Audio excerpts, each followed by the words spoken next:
Hi,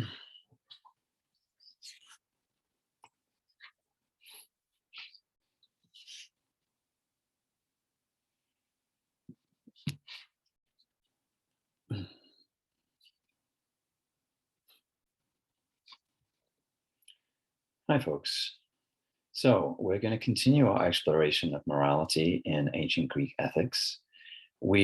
So far we've covered some sections from Plato's Gorgias, where, if you recall, the main contention was that doing harm to others, morally speaking, was the worst thing possible. Sustaining harm was significantly less bad. That had to do with Plato's contention that it's the soul that's damaged when we do wrong. And that was a contention essentially that morality trumps self-interest. So I may get what I want by morally harming somebody, but I sustain worse damage along the way.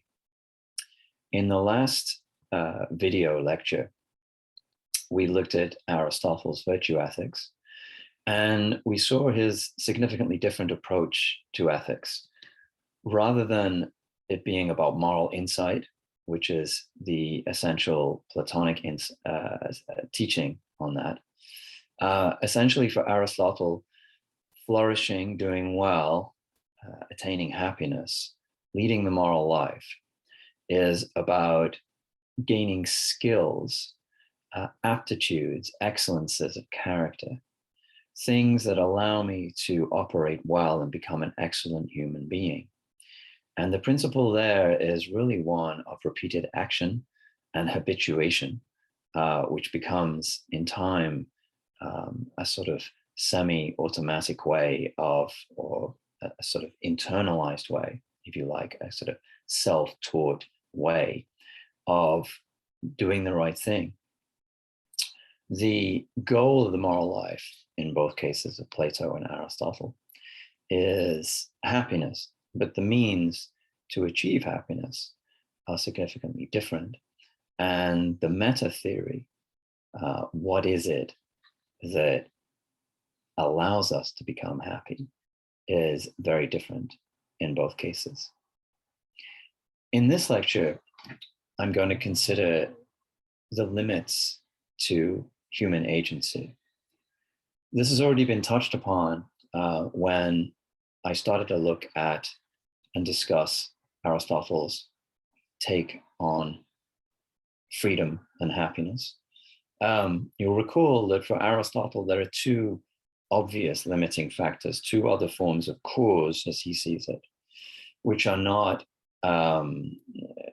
within human agency. The first is very broad and simply what he refers to as natural causation. So I explained that in terms of the empirical context and limitations of any agent's action in the world, whatever that might be, the conditions, if you like, under which anybody acts. Those seem to be pretty intuitively obvious, but they're pretty broad at the same time. The other limiting type of cause Aristotle refers to as luck, fortune, simply fortune. A lot of what pertains to our happiness would be through sheer luck or good luck or bad luck, fortune or misfortune. And so there's an acknowledgement there that there are two areas which pose limiting factors to human agency. However, those two factors do not eliminate freedom and the freedom to choose, according to Aristotle. Plato also holds with the doctrine of free choice, although, again, like his student, he acknowledges the limitations, and he acknowledges a principle of what is called necessity. And he has a somewhat cosmological account of this. So it's clearly on a very high level that Plato understands this. And really we get into a slightly different setting of this, distinct from the Aristotelian understanding of the limitations of empirical nature and luck. And we really get into a conversation about something which could be referred to as fate, And from there, we can also explore issues to do with divine agency, which was a big part of the ancient discussion around freedom as well. So that's our theme for this lecture: fate and freedom. Or to put it in slightly more contemporary language, free will in the context of moral responsibility. You'll remember that the way we close the lecture on Aristotle was reference to responsibility. This is not only an ethical, but it's also a legal tenet, namely that if you can't hold someone responsible for what they do, then you can't reward and punish. It would make no sense if somebody literally couldn't help themselves to punish them, to hold them responsible for what they do. So the first place that we're looking here is at the end of Plato's Republic, in the final book or chapter of that text. And we've looked briefly in previous lectures at Plato's allegory of the cave. And Plato's Republic is a very diverse text. It begins with a discussion of justice, which is not dissimilar to other discussions that we find in more simple and shorter dialogues in Plato, the nature of justice, both as a principle within the human agent, but also as something that exists in society, and even as a cosmic principle of balance or justice. Here at the end of the Republic, having gone through a discussion of justice, having talked about the nature of knowledge, having talked about the philosopher, the philosophical character, having put forward this program of so-called philosopher kings, that the problems of society will only ever be solved when the wise philosopher takes the reins of the state. Having talked about human psychology, having talked about the arts and their influence on society, having ranged over so many different areas, Plato ends this book, his most famous book, with essentially a vision of the afterlife. And I think the meaning of this, the reason why it's the culminating chapter, is because ultimately Plato wants to convey why we should seek to lead the good life, in terms of what will ultimately happen to us at the end of life and even beyond the end of this life. So it's a visionary chapter. It's very much a literary vision that we get at the end. It's not hard-nosed analytic philosophy. It's very much a poetic vision shared with the reader to ultimately motivate them to buy into the idea of the Platonic good life. So more specifically, what we get is a character who shares that they've had what you could almost call an out-of-body experience of the afterlife. And he relates what he's seen to the living, to those who gather for the dialogue. And what we find, interestingly, is a sort of final judgment scenario. Now, bear in mind, this is not explicitly religious, not in the sort of Judeo-Christian sense of religious, but it does go on to be significant. Again, I've mentioned several times the Platonic and Neoplatonic elements do get factored in to early Christian theology. So this type of an allusion to an afterlife and to a final judgment would have been very amenable to early Christian theologians. And there's a further sort of irony of the situation. Plato has told us earlier in this chapter and in a previous chapter of the Republic that people should always be somewhat guarded when they encounter a sort of literary account of anything. Famously, Plato says that the poets lie, and he spends a lot of time in the Republic pointing out that poets are not trustworthy. So there's a particular irony of the fact that Plato here is using a literary poetic description to elicit a truth. And I think the irony is not lost on Plato, because he himself alludes to it. This is a 19th century, a late 19th century depiction of the Isle of the Dead by the artist Arnold Böcklin. It's very evocative. It gives that sense of the passage from life to death, the idea that there is a journey undertaken in this transition.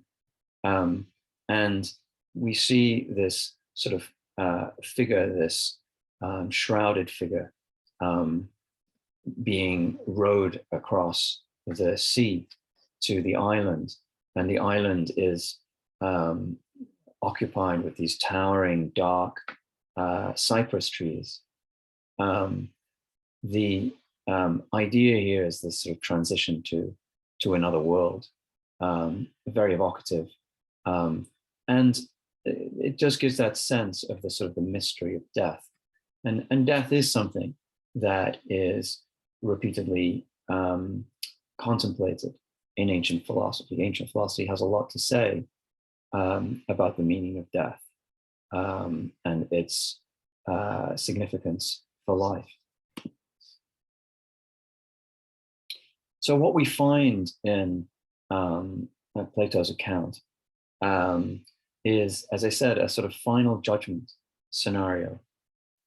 And the underlying moral argument is really that we should concern ourselves with the moral life, both because it allows us to live the best life within this life, but also that we should worry about our immortal soul.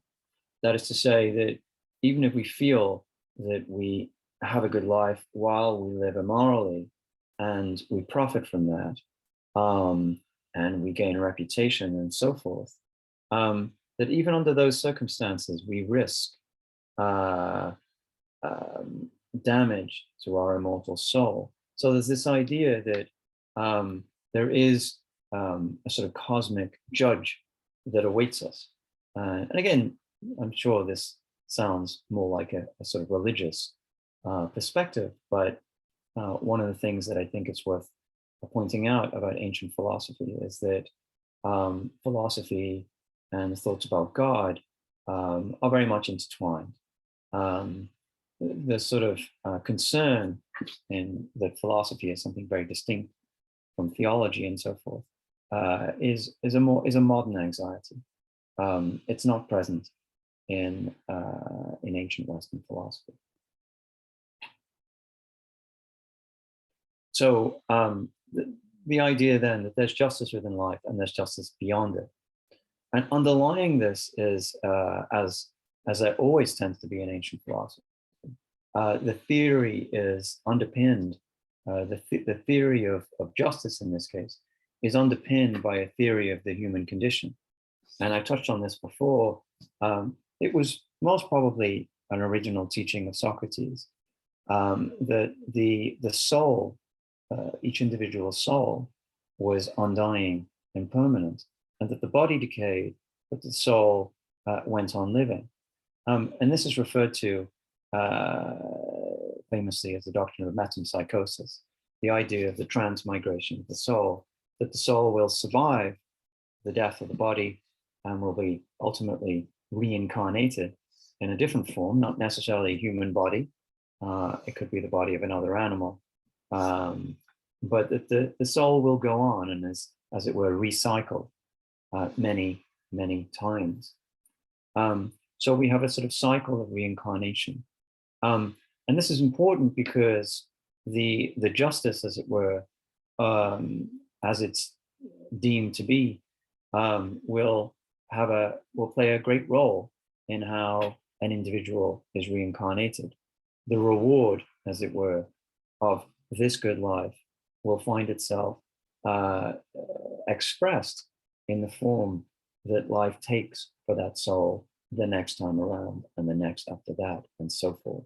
So there's this idea of a sort of cycle of life here rather than bodily death being a definitive end of life.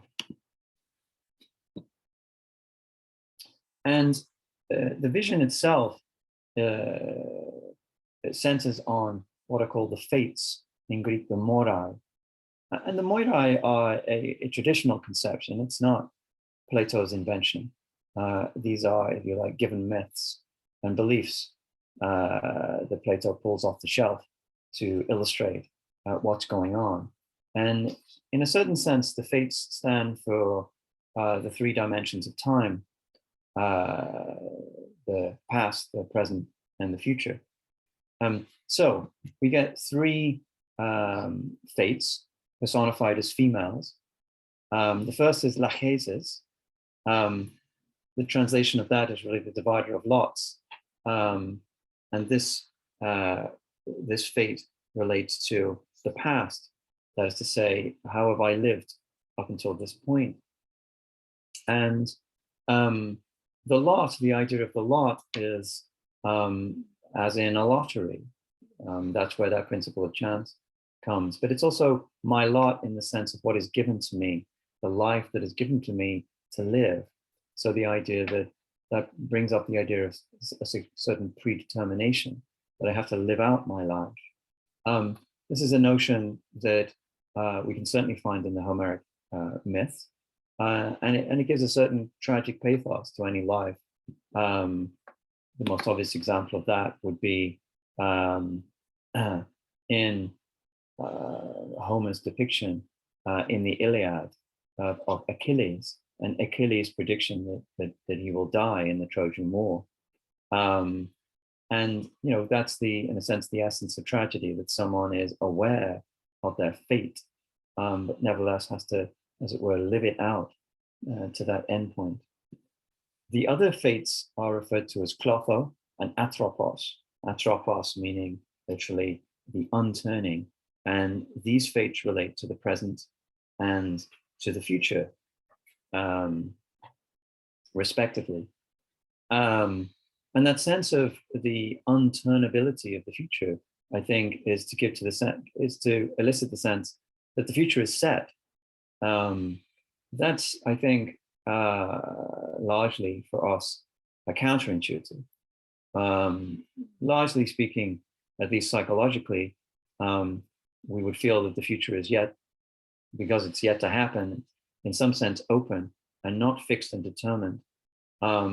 So this idea of the fate of the future being unturnable, unmovable, gives that sense that, as it were, forces have fixed the future, even if human beings cannot know what that fixed future will be. And the finitude, the limitedness of human anticipation is really a key part of the human condition. That, as it were, the gods and the fates may know what lies in store, again, for example, in the story of Achilles, but the characters themselves may not know, and even if they know, they have no control over it. And the three fates are depicted as controlling what is referred to as the spindle of necessity. This idea of necessity, in Greek, ananke, is a very powerful notion. It's really depicts the idea that the cosmos has fixed rules to it.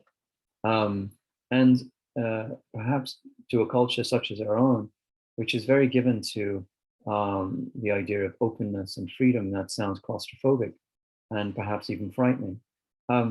Perhaps this is speculation, but it might have been much more comforting to the ancient world, because we have to remember that the world in which the ancient Greeks lived was much less controllable than the world that we live in now.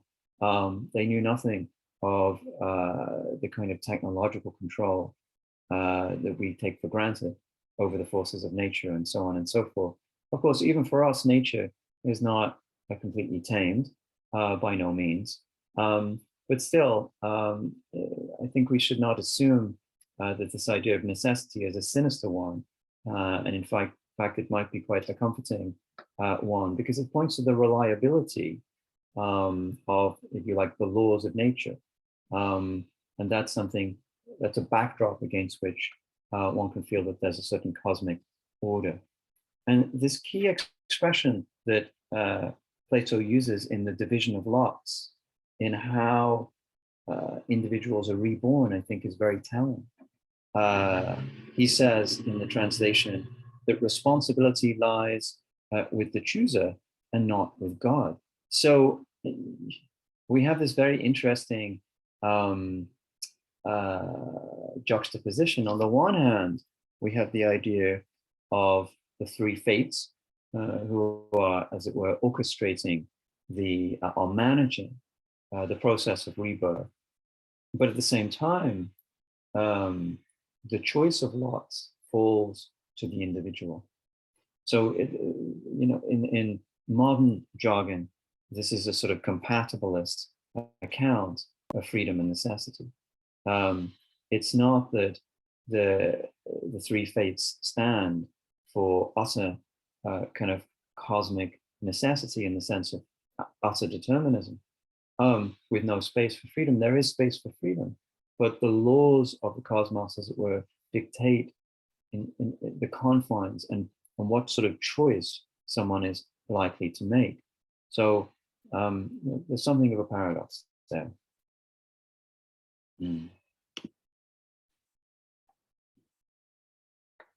So, as I said earlier, one of the things that's characteristic of ancient philosophy is its mixed nature. It's very hybrid. We have to remember, again, I touched on this briefly before, but we have to remember that at this period in the ancient world, and certainly knowledge becomes more systematized as we go through the ancient world. After all, we are talking about 1,000 years of cultural history. So certainly there's more systematizing that goes on as the centuries go by. But still, there certainly isn't anything equivalent to the modern compartmentalization of knowledge, say in a modern university. So the myth of in Plato freely mixes elements of astronomy, morality, epistemology, cosmology, and so forth. It's a very sort of free-flowing, sort of pick and mix of different elements. Now, depending on your taste, I mean, that's either sort of infuriating or quite engaging. It's not as, if you like, rigid and sort of focused as modern philosophy would be. But as I say, depending on your taste, that might be a good thing. A lot of contemporary philosophy seems very dry to a lot of people. However, it can be difficult because of the literary nature of this language that Plato is using. The interpretation is really wide open, what you are to take away from this. And, you could think, well, why doesn't Plato just tell us directly? Again, there's potentially a complex answer to that question. It could be that, Plato is touching on something that's intrinsically mysterious and difficult to describe directly. After all, he is talking about the mystery of death and rebirth. There are questions here about the intended readership of the Republic. Would the intended readers be would be capable of really understanding a more direct account? And maybe this is a concession to a more general readership, for example. Now, I mentioned before, the idea of rebirth doesn't just mean that you come back as another human being. It seems to be a kind of interspecies thing. So that's interesting as far as it goes. Plato also mentions that each reincarnated soul is given something that we might describe as a guardian spirit. This all sounds a little bit Harry Potter, but some sort of familiar, if you will. But this seems to more relate to, as I put it here, the sort of innate character that will protect and steer the person. What's interesting and what's striking about much ancient thought is that there is a very common idea that there is a sort of intrinsic goodness to things and to each individual person, that that the individual tends towards the good. And this is connected to this doctrine that everyone pursues happiness, because happiness is the human good. Of course, people become confused and they get distracted by other things, and they get addicted to pleasure and all the rest of it. But underlying it is this sort of, you could almost call this sort of cosmic optimism, that on the whole, things tend towards the good in all things, including human society. That's somewhat surprising, given how much turmoil and chaos I think like Plato had seen in his own lifetime and even in his youth. Now, there's the question of what survives and what doesn't survive the transition from one life to another, or one incarnation to another. Now, Plato has to do some pretty tricky maneuvering here, because on the one hand, he has to say, well, what's essential to each human being survives, namely the soul, right? The principle of life. However, it would seem easy to disprove the theory of reincarnation if nobody can remember. You say, well, it's going to get pretty crowded in there if you're remembering lots of different past lives. So Plato kind of comes up with a sort of have your cake and eat it sort of solution to this, namely that memory of previous lives becomes, to use a Freudian term, repressed. So it lies below the threshold of conscious thinking, and is not normally accessible. However, neatly and rather conveniently, Plato makes a sort of positive thing out of this, in the sense that Plato believes that we all contain within ourselves profound knowledge of the nature of reality, and that we can unlock this knowledge with the help of a skillful teacher and through a long process of reflection and learning. And he refers to this as anamnesis, which is a curious word. It literally means unforgetting, from amnesia, and in this sense, the sort of negative, the negating of amnesia, anamnesis, right? So unforgetting of this key knowledge into the nature of reality. All of this links up to his theory of embodiment, because as Plato points out in various dialogues, it's actually the body and physical stimuli that tend to more cover over and block access to this knowledge. So in a certain sense, curiously, and Plato enunciates this in the early dialogues, the ideal status is to almost approximate to a disembodied state in life itself. I mean, that's where the ascetic element in Platonism lies, that the body, in a sense, is the enemy of true knowledge and insight. So the best we can do in life, in the incarnated life, is to, as it were, sideline and bracket out the body as much as we can by taming it, by not giving in to its urges, and so on and so forth. And that is the direct kind of line, if you like, from Platonism into a more ascetic situation. But early Christianity wrestled with this as well. And the sort of orthodox Christian thinking rejects the idea that the body is evil. That's ultimately declared a heresy. And Plato himself does not deem the body to be evil. There's no reference points for that. But he does think that, as it were, managing the body and the body's appetites is important to achieve knowledge and insight.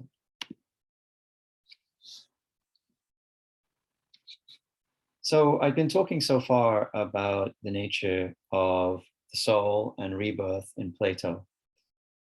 I'm going to spend the next section talking about a Neoplatonic thinker, Alexander of Aphrodisias. In the past, I've mentioned the ruins of Ephesus that can be seen today.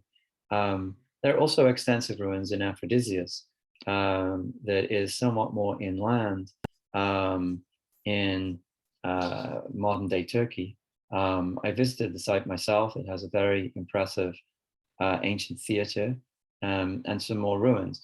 Not as impressive as Pergamon or Ephesus, but still, you can certainly get the sense of the ancient city, and it's a very evocative site. Now, Alexander of Aphrodisias lives considerably later. He's seen as a leading Neoplatonist, but as you can see from the dates here, he lived in the 2nd and the 3rd centuries of the Christian era. So we've really moved on 400 years from Plato, almost 400 years from Plato. Oh, my apologies, almost 600 years from Plato, because we're going from the 4th century BCE to the 3rd century of the Christian era. So we're talking about more than half a millennium of time. As you could see from the map, Aphrodisias is in modern southwestern Turkey. The area is known in ancient times as Chaldea. It was a Greek-speaking area, even in relatively recent times. That section of Western Anatolia had many Greek speakers right up until the end of the First World War, and right, in fact, up until 1922, 23, at the end of the Turkish War of Independence, when there was a mass population exchange, and the Greek speakers who had lived in that region of Turkey for millennia moved to modern Greece, to the Peloponnese. There are very few Greek speakers that live in that part of Western Turkey today. We do, fortunately, have quite extensive texts from Alexander of Aphrodisias. And what we find there is extensive commentaries on Aristotle,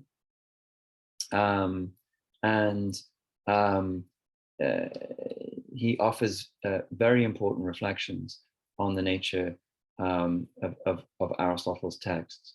And we're in a period now where a sort of period that to some extent is dominated by Neoplatonism, but where this is more not so much the laying down of original thought, as in the great originators, Plato and Aristotle, but much more this tradition of very close, painstaking commentary on Aristotelian and Platonic texts.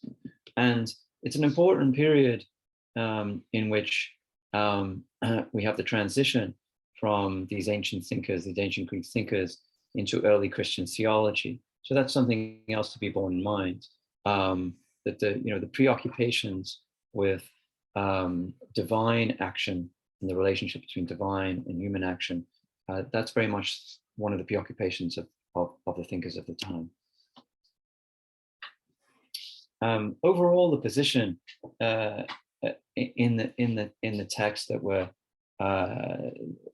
in the excerpts from the Anas text, the Anas anthology that hopefully you've had a chance to read, the overall contention is to defend Aristotle's claim that not all things can be said to happen with necessity.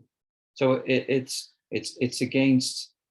for free will, for there being a space of free will, albeit that's a confined space, but that not everything, if you like, is explicable in terms of non-human forces. There is a space for human agency. Now, what enters in here, which becomes characteristic of theological debates of the time and much later through the medieval period and beyond, is this concern with divine foreknowledge. And that the argument is really trying to deal with what seems to be a paradox, that if God knows everything that's to come, but that God is also all powerful, then there doesn't seem to be any space for human agency. The sense being that what God knows must be, that divine knowledge is really divine necessity. And so the difficult space to maneuver here is divine foreknowledge of the future compatible with human free will and choice? And Alexander is trying to argue that yes, there is a compatibility between those two things, and many would argue that there isn't. So one of the ways in which Alexander approaches the argument is to point out that there are certainly areas where God or the gods have no control. He refers to logical necessity, and he's thinking of things like mathematical rules and laws. Gods can't contravene those types of things. So there do seem to be some things that are beyond God's power. So that would perhaps question the omnipotence, the divine omnipotence element. But also he insists that certain events in nature are, properly speaking, contingent. That is to say, very simply, that they might happen, but they need not happen. Aristotle, this is one of the basic teachings of Aristotle in his physics, that not all things happen of necessity, that there is this thing called chance, and that even if we can observe in nature that things happen in such and such a way for the most part, that isn't the case without exception. There are always exceptions in nature, according to Aristotle. In fact, Aristotle says this in the physics, that when you make observations about nature, you can only say what happens for the most part, but there are always exceptions built into the system, essentially. But such things then, if they're truly contingent, then they're not predictable. And if they're not predictable, they can't be known in advance. So that would be another limitation on any form of foreknowledge, human or divine. So as I point out in the second to last bullet point here, you can certainly predict that something might happen with a certain level of probability, that something is more likely to happen than something else. But here that would be distinct from something's being necessary. If something was necessary, it would be of the nature of 2 + 2 = 4. There isn't any alternative way of arriving at a sum for those two numbers. That's real necessity. Things in nature don't have that degree of necessity. They have a probability or a likelihood, but not that kind of rigid form of necessity. So to sum up then, the Aristotelian doctrine that Alexander is agreeing with is that there's always room for chance in what happens in nature and therefore in the future. Another way of understanding the general drift here is trying to disentangle knowledge and causation. So I illustrate this by saying, well, if I say that I know something will happen, there's no implication that my knowing it is causal to the thing itself. I mean, that would seem rather strange. So if I say, well, I know it's likely that it will rain tomorrow, my thinking it, my knowledge of it, or the probable knowledge that it will rain tomorrow, has no causal relationship to it raining tomorrow. Obviously, whether something will happen or not will be down to the physical elements in play, the real meteorological causes, and nothing to do with my knowledge of the likelihood that something might happen. Now, the exception to that would be, no doubt, in the case of my own agency, where obviously I'm in control of what happens. But by and large, most things that happen in the world have nothing to do with my direct agency, and that's kind of the point. I can know, I can have knowledge about the future, but that doesn't in any way imply that I have control over the future simply because I have probable knowledge about it. So then the question becomes, and this is the third bullet here, does knowing in the case of divine beings imply causal power in relation to the things known? So what I've described is, of course, human cognition. And it seems pretty common sense to say, well, if I know something is going to happen, it doesn't mean that I'm causing it, except in a few rare cases. But what about the gods or God? Certainly, in the culture of both ancient Greek and ancient Roman society, the power to predict the future was very much esteemed. Again, no doubt this was because, in part, because there weren't the sort of technological means of subduing nature, and in a sense controlling the future through technology that we possess in the 21st century.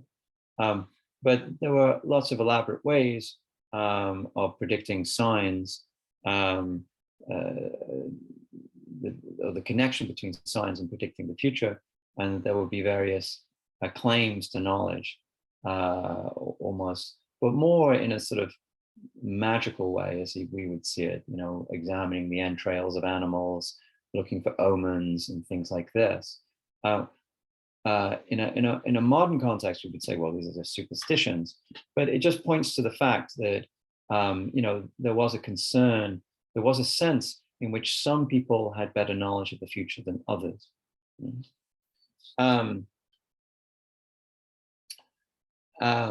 What we have to face, though, is a sort of fork in the road in this type of thinking, in the sense that this is the final bullet point, that if all events are divinely predetermined, then human causation is an illusion. And most would also argue that if that's the case, then moral responsibility among human beings essentially, again, becomes meaningless. So there does seem to be a sense that unless we can limit divine agency, then there's no space left for human agency. And again, that's the that's the Aristotelian doctrine that Alexander is defending. Aristotle does develop in his metaphysics and in the physics the conception of a prime, what we go on to call the prime mover. So there is idea, what he refers to as God or theos, is a sort of originary cause, but Aristotle is a compatibilist. So he thinks that, well, just because I can refer to this thing called God, as it were, that gets everything going, a sort of creator God, if you will, but certainly not in the Christian mode, that doesn't mean there isn't localized causation within the cosmos, right? So Aristotle feels that there must be a first cause, but that doesn't mean that there aren't local causes within that. So sure, first cause God, prime mover God, but he's a compatibilist again, in the sense that he feels, well, but individual human beings still have a domain of choice and discernment available to them. So now we're going to shift lastly to a thinker who is writing and alive at the very end of the ancient period. So we're looking at a period which is post-Roman domination, with sort of the sort of so-called Dark Ages are setting in, and Boethius is very much a transitional figure. He reputedly wrote his main work, The Consolations of Philosophy, whilst he was in prison, and hence the title, The Consolations of Philosophy. It gives you that sense that even when everything else has been taken away from you, the life of the mind can still be satisfying. So Boethius was born into an influential patrician Roman family, so sort of Roman aristocracy at the end of this period sort of Roman dominance. He held a high office of consul in the Western Empire, but was ultimately imprisoned and then executed by Theodoric the Great at the end of this period of Roman dominance. And obviously, a lot of chaos at that period.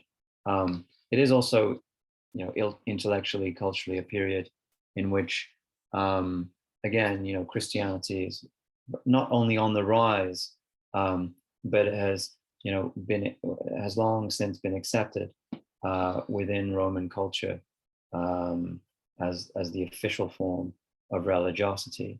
So it's a sort of early Roman church, if you will. That's the context in which Boethius finds himself. And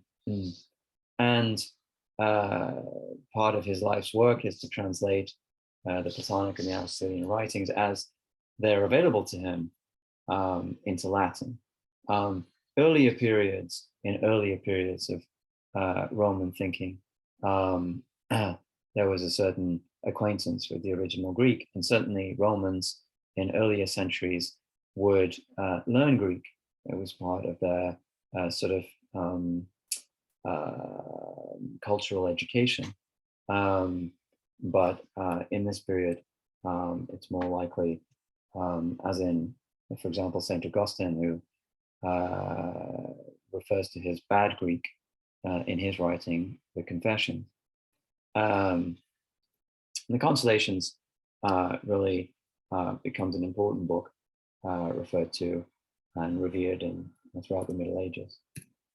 So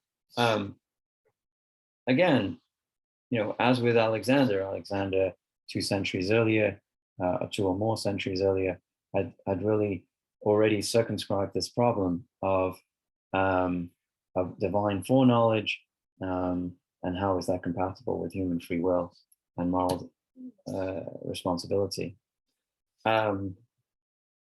However, at this point, the sense of God as a sort of unified Christian God is more solidified.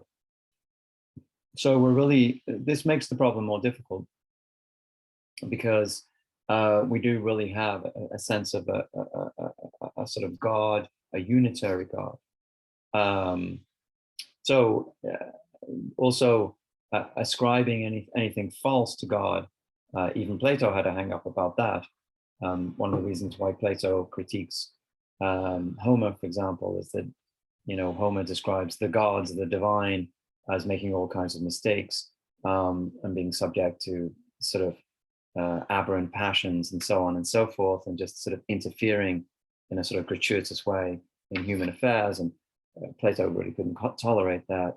The idea of ascribing these failings to the divine was obviously something he couldn't stomach very well. God's knowledge is not corrigible, so it can't be corrected. It's infallible, essentially, and therefore nothing can happen in that runs contrary to God's knowledge. And we have to combine that with the what becomes a sort of staple of Christian theology, that God sees all time, God's not in time in that sense. Then there doesn't seem to be anything that's not fixed in advance, because God knows all things, including everything in the future. Now you can kind of think of this as sort of flipping perspectives.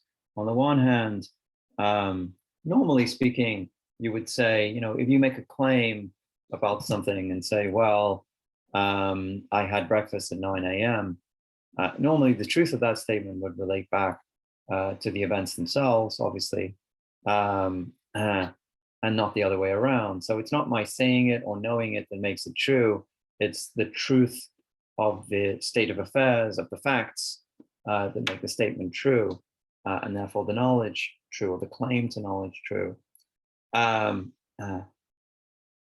But in the case of God, it's kind of the knowledge that guarantees the truth, particularly when you're thinking about the future. So, again, there's this sort of interesting sort of mirror image sort of thing there's something special about God's mind relative to the human mind, that God's thinking something makes it true. That's not the case for a human mind. And further, it has to be conceded that whenever we say something happens with necessity, then in that case, there's no space for free will or decision on our part. And therefore, one would conclude that divine foreknowledge rules out free will. And that's the problem stated. But Boethius, just like Alexander before him, is going to try to deconstruct this and carve out a space that remains for human decision-making, human free will, and therefore human responsibility. So if God knows everything, then everything is set in advance, and human conduct doesn't really contribute. There's no space for it. However, we are called upon to act in certain ways in a Christian context. For example, to exhibit love and humility, and to pray and to honor God. That is to say, from a context of a kind of Christian culture and the teachings of Christ, as Christ says, the one rule is essentially to love others as yourself and to honor God. And you're expected and instructed to pray and to praise God. All of these are actions. So if there were no efficacy, there was no meaning to human action from a divine perspective, then why would God call upon us to do certain things? In this context, Boethius remarks, all that is known not through its own nature, but through the nature of those who apprehend it. Now, this is kind of interesting because it's almost an anticipation of a sort of subjective criterion of the nature of knowledge. What Boethius is sort of getting at is that it really depends on the nature of the knower. And again, this will get us into this distinction between human cognition and divine cognition. So there's one way to express it, to say there's a qualitative difference, not simply a quantitative difference between divine and human cognition. It's not that God simply knows more stuff than we do. It's just that God's knowing is of a different type, generically speaking, relative to human cognition and knowledge. So to know means different things according to the status of the knower. And here's the crucial move, something that we also find in Augustine, not more or less in the same period of time, that God stands outside of time and to divine knowledge grasps all things at once, whereas human cognition is sequential and thus limited. Augustine will go on to think about the nature of time in the 11th book of his Confessions. And similarly to Augustine's solution, here God is not in time. God ultimately creates time, but that act of creation, as it were, demonstrates that God is actually outside of time. And this points to, this sort of fleshes out this generic difference between human and divine cognition that I've already mentioned, namely that we have to think in time, we have to think sequentially. And it's as though the horizon of our knowledge is limited, whereas God is, as it were, omnipresent in all times. And so, strictly speaking, there is no future for God. Everything is a sort of present, universally present moment. Further, Boethius recognizes two types of necessity or truth. On the one hand, there are logical truths, which relate to the essence or definitions of things. So these are what modern philosophers call analytical truths. So again, either a definition of something. So if you take Aristotle's definition of the human being as the rational animal, then it's logically true that anything that shows up as a rational animal is a human being, and vice versa. But also potentially mathematical truths, geometrical truths, and so forth. These are things that don't change, and that they just, as it were, spell out the nature of the essence of these things. Whereas empirical truths relate to a contingent phenomena in the sense of, again, naturally occurring phenomena, things that may happen or may not. We have absolutely, we have necessary knowledge of the former, and we have contingent knowledge or probable knowledge of the latter.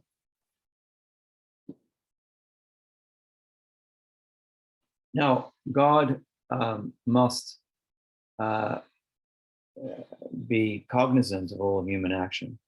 But according to Boethius, this does not mean that such action is necessitated.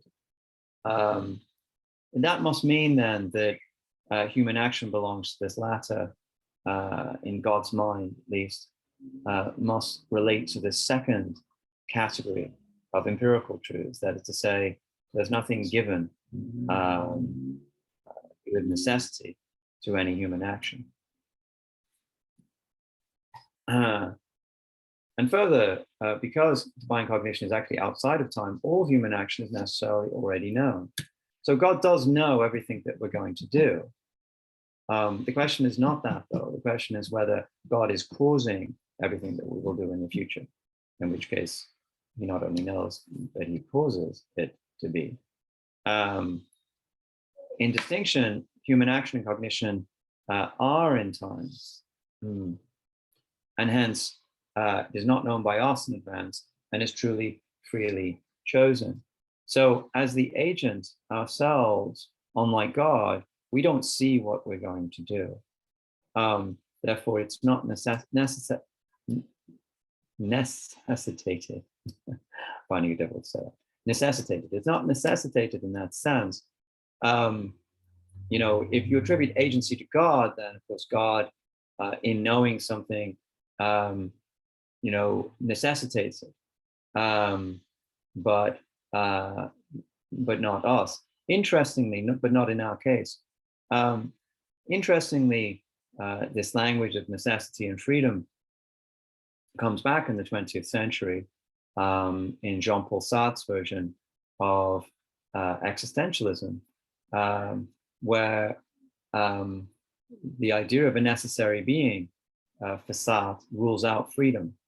But it's interesting because in Sartre's estimation, that sort of almost relegates God to something less. But also equally in a curious way, although Sartre pronounces himself an atheist existentialist, he's actually almost amping up this doctrine of freedom in human beings through the distinction between something like a necessary God, and he says that we're abandoned to freedom and so forth.